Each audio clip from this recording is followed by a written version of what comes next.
You searched how to buy shares of Village Farms International Inc. Village Farms operates large greenhouse farms producing fresh produce and is listed on NASDAQ under the ticker VFF.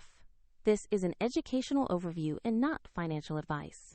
To buy shares, you need a brokerage account, and I will use eToro as an example to demonstrate the process. After registering, you will normally verify your account with an identity document and add funds to your balance. Use the platform search bar and type the ticker VFF to locate Village Farms. Make sure you select the NASDAQ listing that matches the company name to find the correct stock. On the stock page, you can read basic company information, recent news, and view the price chart.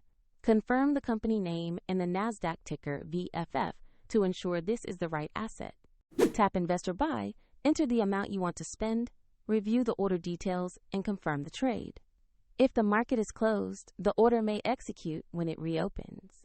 And if you do not have sufficient funds, the platform will prompt you to add money before confirming. Once your order is executed, the position will appear in your portfolio or holdings list. Check the description for the example eToro link if you want to follow the same demonstration.